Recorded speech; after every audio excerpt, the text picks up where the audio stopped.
स्वागत है आपका the begin study GK channel पे। दोस्तों एसएससी एमटीएस के लिए टॉप 20 क्वेश्चंस की जीके जीएस की सीरीज चलाई जा रही है, जिसमें डेली आपको टॉप 20 क्वेश्चंस की प्रैक्टिस कराई जाती है। जिसमें ऐसे टॉप 20 क्वेश्चंस हैं दोस्तों जो कि एसएससी के अभी तक के जो भी एग्ज़ाम्स हुए हैं उन सभी एग्ज़ाम्स से ओरिएंटेड क्वेश्चन है दोस्तों। कोई फेक क्वेश्चन नहीं है, सारे क्वेश्चंस वही हैं जो कि प्रीवियस ईयर पूछे गए हैं या उन्हीं के आसपास के क्वेश्चंस हैं जिनके इस बार आने की पूरी संभावना है। क्योंकि एसएससी दोस्तों हर बार जो एग्ज़ाम कराती है वो जो पूछे गए क्वेश्चंस होते हैं या तो उन्हीं को रिपीट करती है या तो उन्हीं के आसपास के क्वेश्चंस को दोस्तों पूछती है। तो बहुत ज़्यादा समय आपके लिए नहीं बचा है, 24-25 दिन का समय है। आप बेहतरीन तरीके से तैयारी कीजिए और जीके जीएस दोस्तों यदि आप बेहतर कर गए तो निश्चित ही आप एग्ज़ाम क्वालिफाई करेंगे, क्योंकि जीके जीएस और इंग्लिश पे ही सारा दोस्तों जो आपका सिलेक्शन है वो निर्भर करता है। तो आप बेहतरीन तैयारी कीजिए और प्रैक्टिस डेली कीजिए। 10-12 मिनट्स की क्लास है, बहुत ज़्यादा समय आपका नहीं वेस्ट होता है। इस 10-12 मिनट से निश्चित ही आप एक अच्छा स्कोर कर पाएंगे, क्योंकि जितना ज़्यादा प्रैक्टिस होती है दोस्तों उतना ही ज़्यादा स्कोर अच्छा किया जा सकता है। पढ़ें चाहे जितना, लेकिन जब तक कि आपकी प्रैक्टिस नहीं है क्वेश्चंस की तब तक आप वहाँ पे अच्छे से नहीं कर पाएंगे। इसलिए आप डेली इसे अटेंड कीजिए। और कल दोस्तों टॉपिक वाइज सीरीज़ आपके सामने एक लाई जाएगी, जिसमें एक पूरा टॉपिक दोस्तों आपको कवर कराया जाएगा। ऐसे बीच बीच में दोस्तों टॉपिक वाइज सीरीज़ भी कराई जाती रहेंगी, जिससे आपके कई टॉपिक कवर हो सकें आसानी से और आप एक बेहतर स्कोर कर पाएँ अपने एग्ज़ाम में। तो आइए चलते हैं, देखते हैं दोस्तों आज के किस प्रकार के क्वेश्चंस हैं।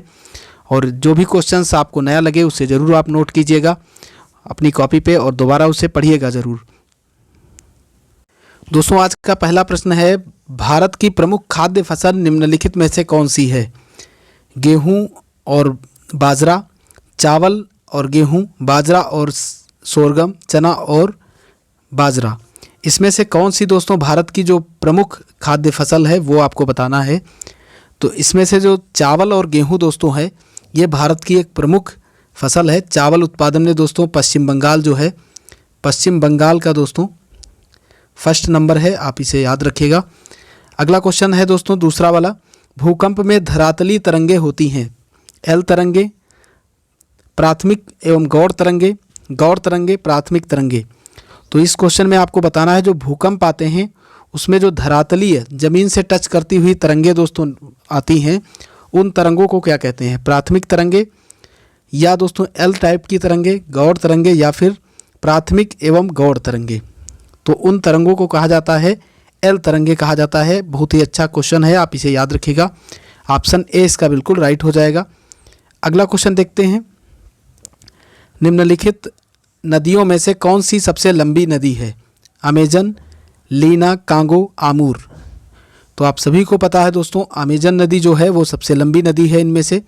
ऑप्शन ए इसका बिल्कुल राइट हो जाएगा, जो कि ब्राज़ील के अंदर दोस्तों, ब्राज़ील के अंदर बहती है। और अमेजन वर्षा वन भी दोस्तों कहाँ पाए जाते हैं? अमेजन वर्षा वन ये भी दोस्तों कहाँ पाए जाते हैं? अमेजन वर्षा वन भी दोस्तों पाए जाते हैं आपके ब्राज़ील में ही, जिनको पृथ्वी का फेफड़ा कहा जाता है। क्या कहा जाता है? पृथ्वी का फेफड़ा कहा जाता है। सारी चीज़ें दोस्तों यहाँ पे लिखना पॉसिबल नहीं है, तो आप नोट कर लीजिएगा सुन करके ही, क्योंकि बहुत सारी चीज़ें दोस्तों यहाँ पे नहीं लिखी जा सकती हैं, कोई बोर्ड नहीं है मेरे पास। अगला क्वेश्चन देखते हैं, सुंदरवन के जंगल को क्या कहते हैं? क्या कहा जाता है? गुल्म जंगल, मैंग्रोव, पर्णपाती जंगल या टुड्रा। तो सुंदरवन के जो जंगल हैं वो दोस्तों उनको कहा जाता है मैंग्रोव वन। ऑप्शन बी इसका बिल्कुल राइट हो जाएगा। और पश्चिम बंगाल जो है दोस्तों वहाँ पे सुंदरवन के जंगल पाए जाते हैं। पश्चिम बंगाल का दोस्तों एक प्रसिद्ध त्यौहार है दुर्गा पूजा। दुर्गा पूजा आप याद रखिएगा। और दुर्गा पूजा को अभी 2022 में दोस्तों अमूर्त धरोहर के अंदर शामिल किया गया है, अमूर्त धरोहर के अंदर। तो आप इसे भी याद रखिएगा, बहुत ही अच्छा क्वेश्चन है, 2022 का लेटेस्ट क्वेश्चन है दोस्तों, हो सकता है आपसे पूछा जाए। अगला क्वेश्चन देखते हैं, ऊंचे क्षेत्रों में लेटराइट मृदा की रचना होती है, क्षारीय, लवणीय, अम्लीय, संतुलित। तो ऊंचे जो क्षेत्र होते हैं वहाँ पे जो लेटराइट मृदा होती है दोस्तों उसका स्वरूप होता है अम्लीय। ऑप्शन सी इसका बिल्कुल राइट हो जाएगा। और दोस्तों काली जो मृदा होती है उसको क्या कहते हैं? कपासी मृदा कहते हैं। काली मृदा को कपासी मृदा कहते हैं। और दोस्तों इसी को क्या कहते हैं? रेगुर मृदा कहते हैं। तो ये भी क्वेश्चन आप मृदा से याद रखिएगा, कई बार पूछा गया है। अगला 6 नंबर क्वेश्चन देखते हैं दोस्तों। भारतीय संविधान सभा के प्रथम दिन के अधिवेशन की अध्यक्षता किसने की थी, ये आपको बताना है। डॉक्टर सच्चिदानंद सिन्हा, पंडित जवाहरलाल नेहरू, डॉक्टर राजेंद्र प्रसाद, इनमें से कोई नहीं। तो भारतीय संविधान सभा की प्रथम दिन के अधिवेशन की अध्यक्षता किसने की थी दोस्तों? डॉक्टर सच्चिदानंद सिन्हा ने की थी, जिनको अस्थायी सदस्य के रूप में दोस्तों नियुक्त किया गया था, अस्थायी सदस्य के रूप में। और उसके बाद में दोस्तों डॉक्टर राजेंद्र प्रसाद को स्थायी सदस्य के रूप में नियुक्त किया गया था, स्थायी अध्यक्ष बनाया गया था दोस्तों। सॉरी दोस्तों, अध्यक्ष यहाँ, सदस्य नहीं। तो सबसे पहले जो प्रथम दिन का अधिवेशन हुआ था वहाँ डॉक्टर सच्चिदानंद सिन्हा को अध्यक्ष बनाया गया था, और उसके बाद में दोस्तों स्थायी अध्यक्ष किसको बनाया गया था? डॉक्टर राजेंद्र प्रसाद को। तो इसे भी आप याद रखिएगा। इस क्वेश्चन का राइट आंसर ऑप्शन ए है। अगला क्वेश्चन देखते हैं। निर्वाचन आयोग को 3 सदस्यीय आयोग किस वर्ष में बनाया गया? निर्वाचन आयोग को 3 सदस्यीय आयोग किस वर्ष बनाया गया था? तो ये बनाया गया था दोस्तों 1989 में। ऑप्शन सी इसका बिल्कुल राइट हो जाएगा। और 61वां संविधान संशोधन दोस्तों कब लाया गया था? 1989 में ही लाया गया था, जिसमें मतदान की उम्र को 21 वर्ष से घटा करके कितना कर दिया था? 18 वर्ष कर दिया गया था। तो इतने सारे क्वेश्चंस आप साथ में सीख रहे हैं, इन सभी क्वेश्चंस पे भी ध्यान दीजिएगा, और यदि आपको नहीं याद हो तो आप इसे ज़रूर याद कर लीजिएगा। अगला क्वेश्चन देखते हैं। किस द्वीप को प्रशांत महासागर का चौराहा कहा जाता है? फिजी, हवाई द्वीप, पूर्वी तिमोर या टोंगा? तो हवाई द्वीप को दोस्तों प्रशांत महासागर का चौराहा कहा जाता है, जो कि यूएसए के अंदर स्थित है दोस्तों। तो ऑप्शन बी इसका बिल्कुल राइट हो जाएगा। हवाई द्वीप कहाँ स्थित है दोस्तों? यूएसए में। अगला क्वेश्चन देखते हैं। अगला प्रश्न है दोस्तों, संविधान की व्याख्या करने का अंतिम अधिकार किसे प्राप्त है? लोकसभा अध्यक्ष को, सर्वोच्च न्यायालय को, राष्ट्रपति को, इनमें से कोई नहीं। तो संविधान की व्याख्या करने का अधिकार किसको प्राप्त है दोस्तों? सर्वोच्च न्यायालय को प्राप्त है। ऑप्शन बी इसका बिल्कुल राइट हो जाएगा। ऑप्शन बी दोस्तों इसका बिल्कुल राइट है।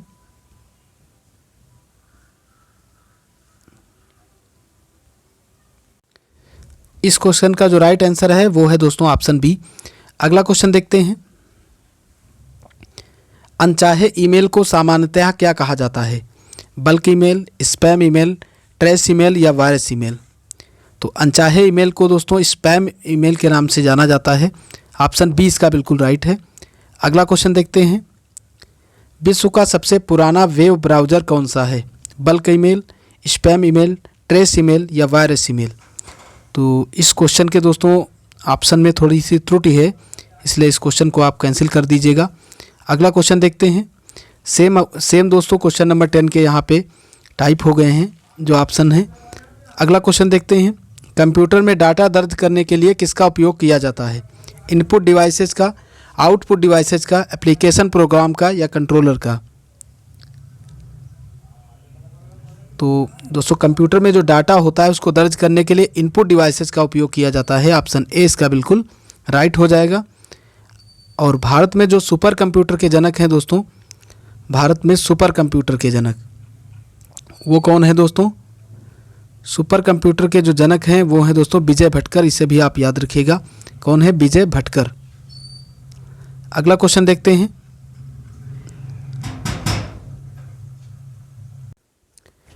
अगला क्वेश्चन है दोस्तों, पहले से बनी हुई किसी फाइल को खोलने के लिए शॉर्टकट की क्या है?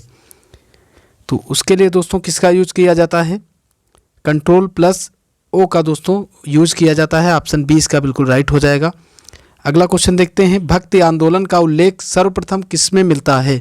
वेद, वेदांग, भगवत गीता या फिर पुराण में?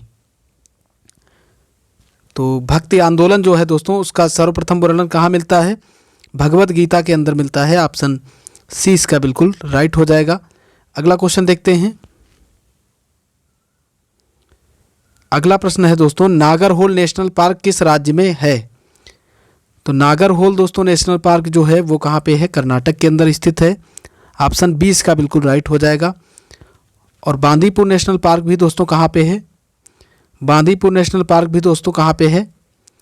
ये भी कर्नाटक के अंदर है। और बन्नेरघट्टा भी है दोस्तों, इसे भी आप याद रखिएगा। बन्नेरघट्टा नेशनल पार्क भी कहाँ है? कर्नाटक में। नागरहोल, बांदीपुर, बन्नेरघट्टा। अगला क्वेश्चन देखते हैं, किस ग्रह में चंद्रमा की तरह कलाएं हैं? मंगल, शनि, बुध या फिर बृहस्पति?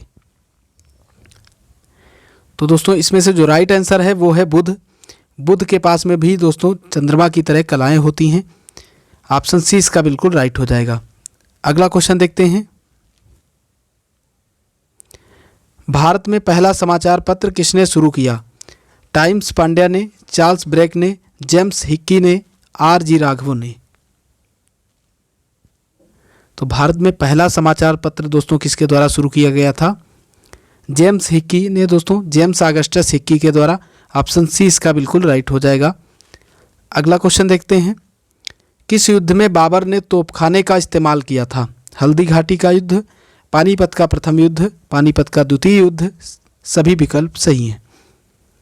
तो इसका जो राइट आंसर है दोस्तों वो हो जाएगा पानीपत का प्रथम युद्ध, जो कि 1526 में लड़ा गया था दोस्तों। 1526 ईस्वी में बाबर और इब्राहिम लोदी के मध्य, बाबर और इब्राहिम लोदी के मध्य दोस्तों लड़ा गया था पानीपत का युद्ध। तो इसे भी आप याद रखिएगा। अगला क्वेश्चन देखते हैं, नागरिकों की सेवाओं के लिए प्रतियोगी परीक्षा प्रणाली कब प्रारंभ हुई थी? 1855 में, 1854 में, 1853 में, 1850 में? तो इसको शुरू किया गया था दोस्तों 1853 के अंदर। ऑप्शन सी इसका बिल्कुल राइट हो जाएगा, नागरिकों की सेवा के लिए प्रतियोगी परीक्षा प्रणाली। अगला क्वेश्चन है दोस्तों, कोटोपैक्सी कहाँ स्थित है? Canada, New Zealand, Ecuador, Australia? तो कोटोपैक्सी जो ज्वालामुखी है दोस्तों वो इक्वाडोर में स्थित है। ऑप्शन सी इसका बिल्कुल राइट हो जाएगा। और भूमध्य सागर का प्रकाश स्तंभ किसे कहते हैं दोस्तों? भूमध्य सागर का प्रकाश स्तंभ, प्रकाश स्तंभ दोस्तों किसको कहा जाता है? स्ट्राम्बोली ज्वालामुखी को। किसको कहा जाता है? स्ट्राम्बोली ज्वालामुखी को कहा जाता है। तो इसे भी आप याद रखिएगा। अगला क्वेश्चन, अब दोस्तों इसी के साथ 20 क्वेश्चन ही थे, इसी के साथ आपकी ये क्लास यहीं पे समाप्त होती है। आशा करता हूँ दोस्तों क्लास आपको पसंद आई होगी। यदि क्लास आपको पसंद आई है तो आप इसे लाइक कीजिए और ज़्यादा से ज़्यादा लोगों के पास शेयर कीजिए ताकि चैनल को और ज़्यादा मोटिवेशन मिल सके। और अभी तक आपने चैनल को सब्सक्राइब नहीं किया है तो चैनल को सब्सक्राइब करके चैनल से ज़रूर जुड़ें ताकि हर वीडियो की नोटिफिकेशन आप तक आसानी से पहुंच सके। पूरा वीडियो लास्ट तक देखने के लिए आपका बहुत बहुत धन्यवाद। जय हिंद, जय भारत।